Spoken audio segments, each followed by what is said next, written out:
अस्सलाम वालेकुम नाज़रीन, आप देख रहे हैं अनोखा अंदाज में आपका हो जमाल सिद्दीकी। उम्मीद करता हूँ आप खुश खुर्रम होंगे। नाज़रीन कराम, कुछ बड़ी खबरों के साथ हाजिर हैं, जिसमें सबसे पहली जो बड़ी खबर है वो है इमरान खान को बेटों से टेलीफोनिक बातचीत की इजाज़त दे दी गई है।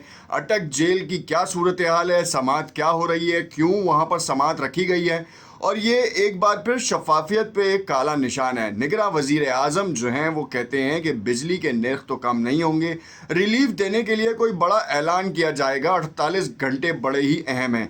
48 घंटे मुल्क की मईशत में तबाही का मुकाम रखेंगे या फिर किसी एक अच्छे इक़दाम की उम्मीद है। डॉक्टर उमर सैफ ने ये कहा है, जो कि इस वक्त निगरां हुकूमत का हिस्सा है। उन्होंने कहा पेपैल को हम पाकिस्तान में ऑन बोर्ड करना हमारी प्रायोरिटी है, जो कि एक अच्छा इक़दाम है। मगर ऐसी सूरत हाल में जब डॉलर जो है वो एक नई सतह के ऊपर जा रहा है, ओपन मार्केट में नए रिकॉर्ड्स कायम कर रहा है, इंटर बैंक में नया रिकॉर्ड बन चुका है, और दूसरी जानिब देखें तो मंदी जो है वो स्टॉक मार्केट की जो है वो घर की खेती बन गई है। मामला सारा कहाँ जा रहा है, क्यों इनस्टेबिलिटी है, हर मुल्क के हर सूबे हर शहर में जो है वो एहतजाज बढ़ता जा रहा है बिजली के नरखों के हवाले से।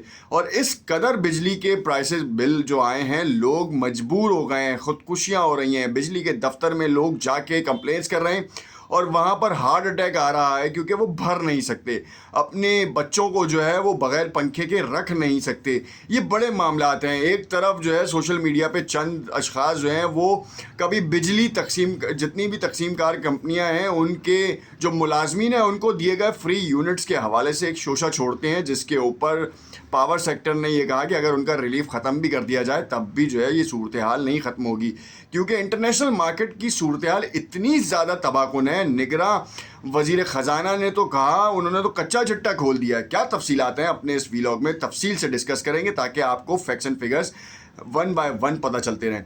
सबसे पहले मैं आपको बात करूं, जो सबसे बड़ी खबर है जो कि बड़ी ही अलार्मिंग है, वो है तालिबान के हवाले से। $6.5 अरब के मादनियात के उन्होंने बाकायदा तौर पे मुआहदे कर लिए। ये $6.5 अरब बड़ी एक रकम है। ये उस मुल्क के लिए बड़ी रकम है जहाँ पे सिर्फ बंजर या फिर जो है ना उजाड़, वीरान और दकियानूसी हम कहते हैं कि तबका जो है वो हुकूमत का हिस्सा है। तालिबान को हमने कभी भी सिरे से कबूल नहीं किया, जबकि हमारी अपनी जो है वो ताकतवर अफवाज ने जो है वो उनको जो है सपोर्ट किया, मुल्क में मुस्तहकम इस्तेहकाम लेकर आए हैं।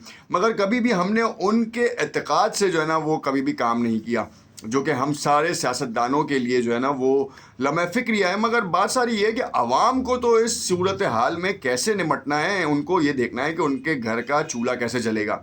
उनको इस वक्त माशी सूरत हाल का अंदाज़ा अपनी जो उनकी माशी हालत है उसके ऊपर से निकलने की फुर्सत ही नहीं मिल रही।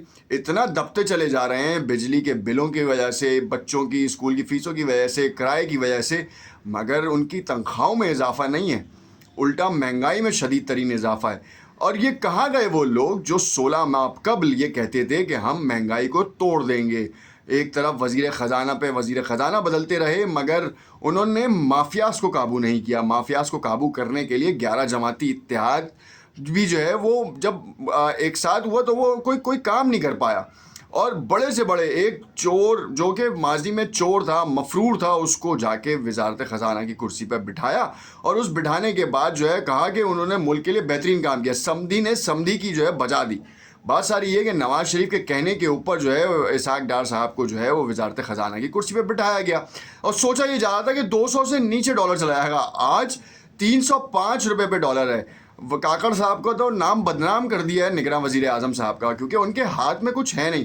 जो तबाही 16 माह में मचाई गई है, जो माफियाज़ को रेगुलेट किया गया है, वो तो अब खमियाजा भुगतेंगे। अभी तो आगे आने वाले दिनों में देखिए कि ये $450 पे डॉलर खड़ा होगा।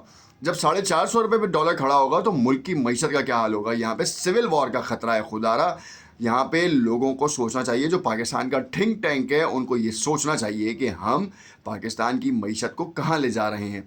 एक तरफ तो जो है वो इमरान खान के मामले के ऊपर इसको तूल दिया जा रहा है और माफियाज़ को कंट्रोल नहीं किया जा रहा।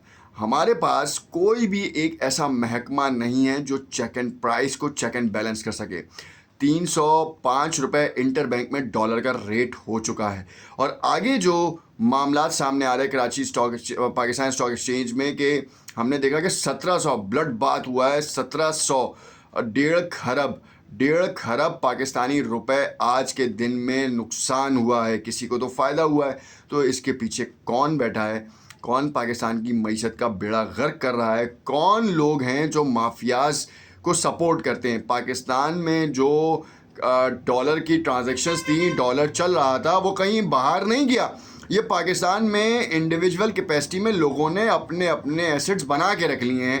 یہ وہ مافیا ہے جو کہ پاکستان کی بہتری کے بجائے پاکستان کے نقصان میں جو ہے نا بڑا مددگار ثابت ہوتا ہے. ہمیں اپنے اطراف میں دیکھنا ہوگا، حکومت کی بھی اس میں مدد کرنی بہت ضروری ہوگی. بحیثیت پاکستانی، چاہے آپ کا کسی بھی پارٹی سے کسی بھی تعلق، کسی بھی جماعت، کسی بھی افواج کے کسی بھی حصے سے تعلق ہو، ہمیں بحیثیت پاکستانی اب یہ سوچنا ہوگا کہ کیا ہمارے ارد گرد میں کرپشن کرنے والے لوگ بستے ہیں؟ کیا ہمارے ارد گرد جو ہیں وہ مافیاز بستا ہے؟ یہ ہمیں پتہ چل جاتا ہے. یہ اگر کہیں نا کہ نہیں پتہ، تو ہم عوام کو پتہ ہے کہ کون جو ہے وہ لیگلی کما رہا ہے، کون جو ہے اللیگل ویز سے کما رہا ہے. ہمیں بتانا ہوگا اپنے ملک کو سنوارنے کے لیے، اپنی آل کو سنوارنے کے لیے. خیر، یہ تو ایک موٹیویشنل تھا. انشاءاللہ امید کرتے ہیں کہ عوام جو ہے نا اب اس پہ دیکھے گی. بجلی کی تقسیم کار کمپنیوں کو جو ہے نا وہ پروفیٹیبلٹی نہیں ہے. بات ساری یہ ہے کہ اس وقت جو ڈالر بڑھ رہا ہے، پیٹرول بڑھ رہا ہے، اس کی وجہ سے فیول پرائسز بڑھ رہے ہیں. پھر اب ہوتا کیا ہے کہ جب آپ کا یونٹ بڑھتا ہے تو اس کے اوپر جو بجلی کی تقسیم کار کمپنیاں یونٹ کے اگینسٹ میں پرائسز لیتی ہیں، اسی کی اماؤنٹ کے اوپر پھر ٹیکس لگتا ہے. وہ ٹیکس بھی بڑھ جاتا ہے. حکومت کے پاس پیسہ بھی آ رہا ہے، مگر وہ پیسہ اتنا زیادہ سرکولیٹ ہو رہا ہے کہ وہ سمجھ میں نہیں آ رہی. وہ اس لیے کہ پلاننگ نہیں ہے. پلاننگ کا فقدان اتنا ہے کہ آج وزیر خزانہ نے کہا کہ میں اس منصب پہ آئی کیوں. یہ وہی وزیر خزانہ ہے جن کا وزیر اعظم کے لیے بھی انتخاب ہو رہا تھا، مگر پھر کچھ وجوہات کی بنا پہ جو ہے وہ کاکڑ صاحب کو جو ہے وہ دے دیا گیا. اب بات ساری یہ ہے کہ مانیٹری پالیسی کا اعلان، شرح سود کا اعلان ہوگا، اور جو کہ کہا جا رہا ہے 25% تک کیے جانے کا امکان ہے. اسٹیٹ بینک اس وقت شدید ترین مشکلات کا شکار ہے. ہمیں شدید ترین طریقے سے ڈالرز کو اپنے بینک اکاؤنٹس میں لینا ہوگا، اور کوئی بعید نہیں کہ پاکستان کے کمرشل بینکس ہوں، ان کو اسٹیٹ بینک کی طرف سے یہ آرڈرز بھی مل جائے کہ ڈالر اکاؤنٹس کو سیز کر دیا جائے، تاکہ پاکستانی ڈالر اکاؤنٹس جو ہیں ان میں سے دیکھا جائے کہ کتنا حجم پڑا ہے، اور وہ یہ کام. اور یہ بھی پاسبل ہے کہ پاکستان کے بینکنگ سسٹم کے لاکرز کو چیک کیا جائے، کیونکہ پاکستان کی مافیاز یہ بھی کام کرتی ہیں کہ وہ ڈالرز لیتی ہیں اور اپنے لاکر اکاؤنٹس، بینک لاکر اکاؤنٹس میں رکھ دیتی ہیں. اگر آپ کو یقین نہیں آتا تو آپ اس کو انویسٹیگیٹ کریں. پاکستان کی بہتری کے لیے امید کرتے ہیں، ہمارا شک غلط ہو، مگر اگر یہ ایسا ہے تو پاکستان کے ساتھ کھلواڑ کرنے والوں کو عبرت کا نشان بنانا چاہیے. اس میں چاہے چیف جسٹس آف پاکستان ہو، چاہے چیف آف آرمی اسٹاف ہو، ان سب کو ریکویسٹ کی جاتی ہے کہ بھائی اب آپ کو انٹرفیئرنس کرنی ہوگی. عمران خان کے علاوہ بھی بڑے معاملات سامنے آ رہے ہیں. ایک طرف آپ نے الیکشن کا معاملہ روک دیا ہے، اب باہر کی حکومتوں کی طرف سے جو ہے نا وہ معاملہ نہیں آئے گا، اور پرنس نے بھی جو ہے نا وہ شہزادے صاحب نے بھی جو ہے نا وہ دورہ کینسل کر دیا ہے. تو کہانی کچھ اس طریقے سے ہے کہ شرح سود جو ہے 25% تک پہنچنے کا امکان ہے. طالبان نے قیمتی معدنیات کی کان کنی کے لیے $6.5 ارب کے معاہدے کر لیے ہیں ایران اور چین کے ساتھ.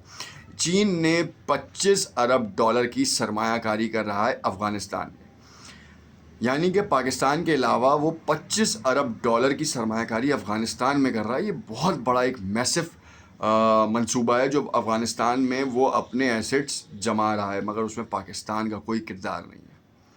تو لمحہ فکر یہ ہے کہ ہم کس جگہ جا رہے ہیں، ہمارا دوست کون ہے، اور ہمیں مشکلات سے نکالے گا کون. ہم کیا پھر IMF کی طرف بھیک منگی نظروں سے دیکھیں گے، یا پھر ہمارے لیے کہانی کا رخ کہیں اور آ رہا ہے؟ دیکھتے رہیے گا نوک انداز. کمنٹ میں اپنی رائے سے ضرور آگاہ کیجیے گا. شکریہ.